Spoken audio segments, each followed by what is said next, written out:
सबकी हालतें तकरीबन ऐसी होती हैं। इंसान अपने लिए इतना कमाता है, माल जमा करता रहता है, और जब उसके खाने का वक्त आता है मलकुल मौत पंजा मारकर रूह निकाल लेता है और सारा माल उसका धरा का धरा रह जाता है, ना वो चख पाता है ना खा पाता है।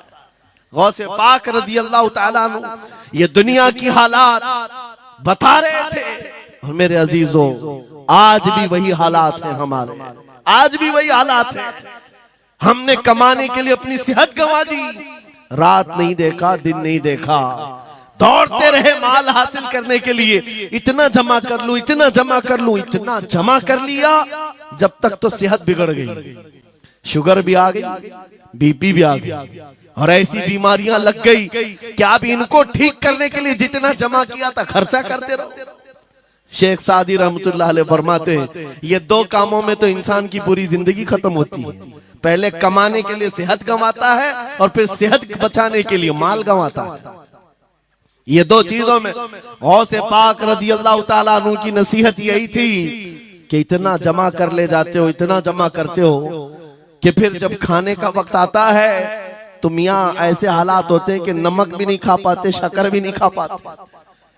दूसरी बातें तो छोड़ो, शुगर वाले शक्कर नहीं चख पाते, बीपी वाले नमक नहीं चख पाते, अरे ये बड़ी छोटी चीजें हैं, और माल देखो तो करोड़ों का है, अरबों का है, अरबों का माल पड़ा हुआ है, नमक नहीं चख पाते, शक्कर नहीं खा पाते।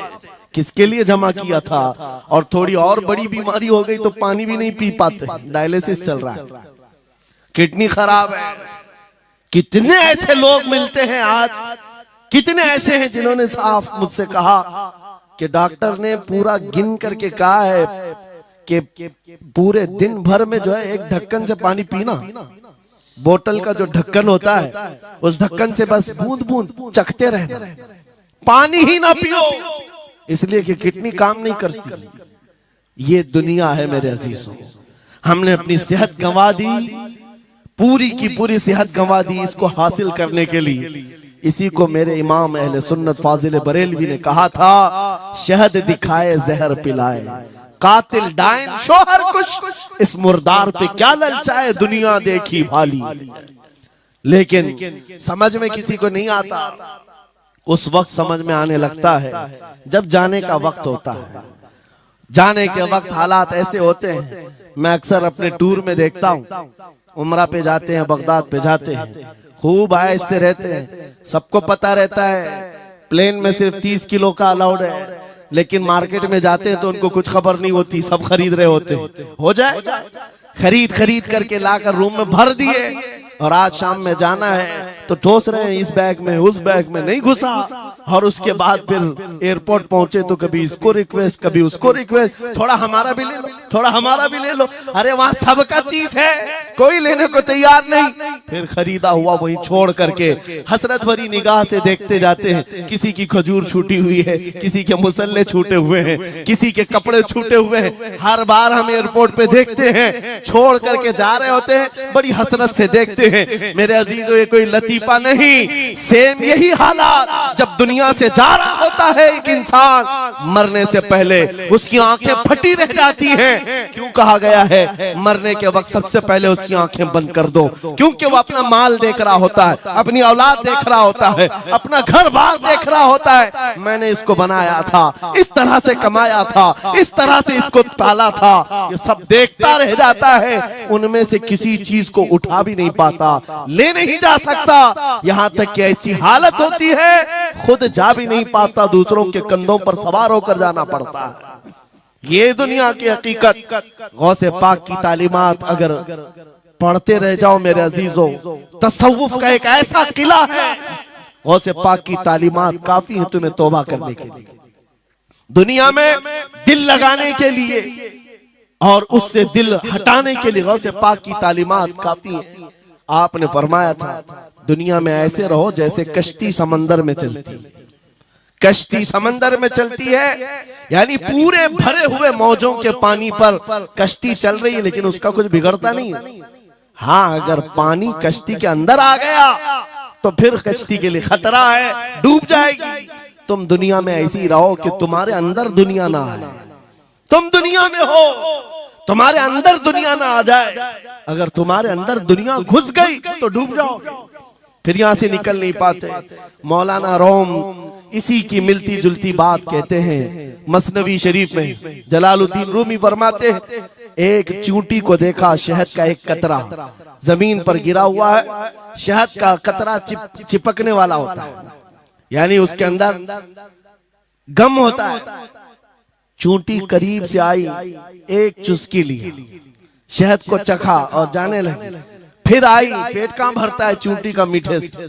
अरे शहद तो पानी में भी रखो ऊपर से आके गिरती है, और शहद खाना है उसको। और दूसरी तरफ से आई, फिर गई, पेट नहीं भरा, चारों तरफ से उस कतरे को चाट चाट के गई। मौलाना रोम फरमाते हैं, फिर चूंटी के दिल में ख्याल आया, मैंने हर तरफ से तो शहद को चक्कर देखा, टेस्ट एक ही है, बीच कतरे में कैसा टेस्ट होगा? कतरे के बीचों बीच शायद अलग टेस्ट होता है। तो चूंटी ये सोच करके कतरे के ऊपर चढ़ गई, जो शहद का कतरा था उसके ऊपर चढ़ गई। कहा ऊपर चढ़ करके मैं चुस्की लूंगी इसकी और चखूंगी। और जब चढ़ गई तो उसके सारे पैर हाथ उस पे चिपक गए। चूप्स तो लिया, शहद खा तो लिया, लेकिन वापस आने का कोई रास्ता ही नहीं था। सारे हाथ पैर उस शहद के गम में चिपक गए।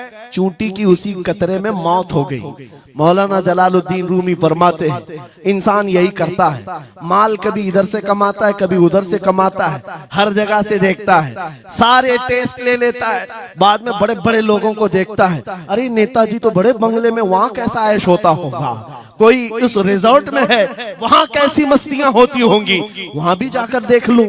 ये वहां भी यहाँ भी करते करते घुस जाता है और दुनिया में ऐसा मसरूफ होता है, उसकी मौत आ जाती है, तौबा की मोहलत नहीं मिल पाती, उसी दुनिया में फंस जाता है। मेरे अजीजों, गौसे आजम की तालीमात ये हैं, दुनिया में ऐसे रहो जैसे कश्ती समंदर में रहती है, तुम्हारे अंदर पानी ना आने पाए। अगर तुम्हारे अंदर आ गया तो डूब जाओगे। इन तालीमात पर अमल करते हुए आज हम हालात देख सकते हैं। जितनी चीजों ने हमें बिगाड़ा है आज, वो दुनिया की मोहब्बत है, वो दुनिया की मोहब्बत है। मेरे आका सल्लल्लाहु अलैहि वसल्लम का एक फरमान मैं सुनाता हूँ, अबू दाऊद शरीफ की हदीस है। वो आज के जमाने में अगर मैं आपके सामने बयान करूं तो ऐसा लगे हमारे लिए ही बयान हुआ है। रसूल करीम सल्लल्लाहु अलैहि वसल्लम फरमाते हैं, यूशकु अन तदाअ अलैकुमुल उमम कमा तदाअल अकिलतु इला कुसअतिहा। करीब एक जमाना तुम पर आएगा, तुम देखोगे कि सारी जमातें मेरी उम्मत पर टूट पड़ेंगी, ऐसे टूट पड़ेंगी जैसे भूखा बर्तन पे झपटता है। भूखा आदमी जैसे बर्तन पे झपटता है, ऐसे मेरी उम्मत पर सारी कौमें झपट पड़ेंगी। आज वही तो हालात है, आज वही हालात है। सबका टारगेट हम ही है, सबका निशान हम है। सहाबा ने पूछा उस वक्त, यौमइदिन नहनु मिन क़िल्लतिन या रसूल अल्लाह, ऐ अल्लाह के रसूल उस जमाने में हमारी तादाद कम होगी, ऐसा क्यों होगा कि सारे लोग हम पर झपट पड़ेंगे?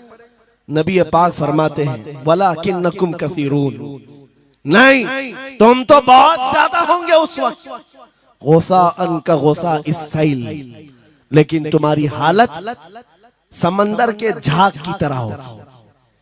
यानी समंदर का कफ झाग जो होता है हवाओं से उड़ जाता है, तुम्हारी हालत ऐसी होगी। तादाद तो बहुत होगी, लेकिन छोटी छोटी चीजों से बिलबिला करके भागने वाले लोग, ये प्यूरिटी नहीं रह जाएगी। फिर सहाबा ने पूछा, या रसूल अल्लाह सल्लल्लाहु अलैहि वसल्लम, ये ऐसी चीज हमारे अंदर क्यों आएगी?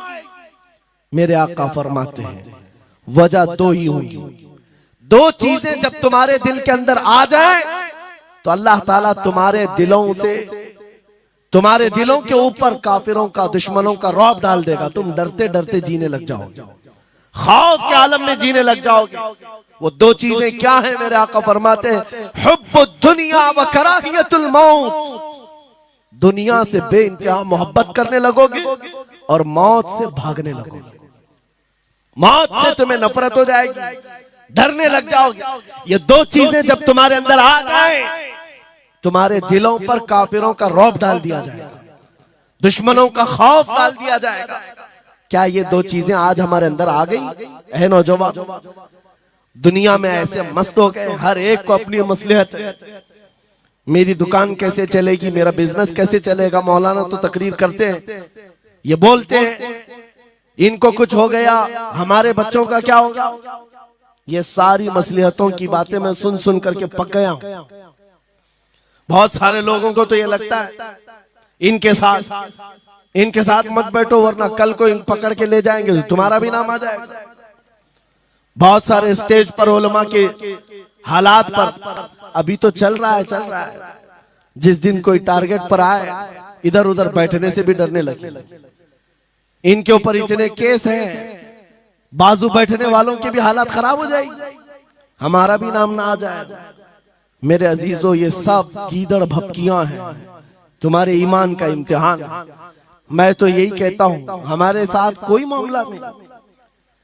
वही बात मैं कहता हूं जो अकबर इलाहाबादी ने कहा था, रकीबों ने रिपोर्ट लिखवाई है जा जा के थाने में कि अकबर नाम लेता है खुदा का इस जमाने में।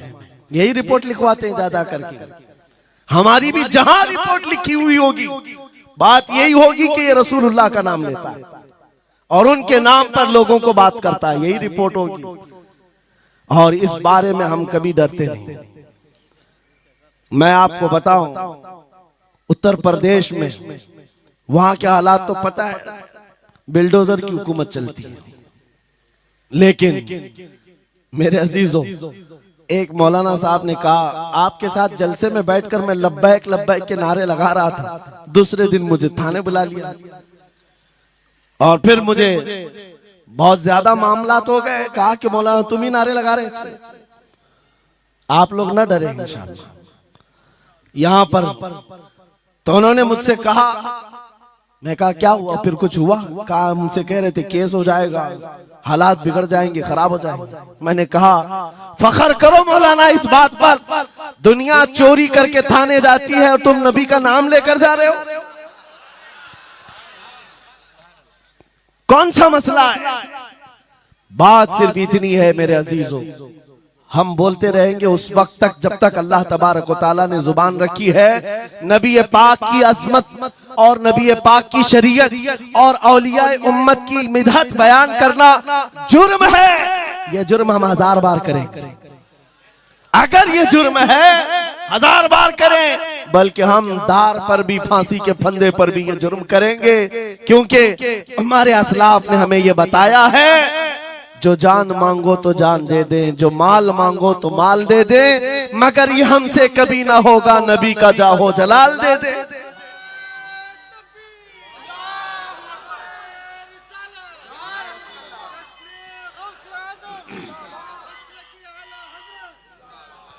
खामखा बेचारे हमारे रिश्तेदारों को डरा करके रखे लोग।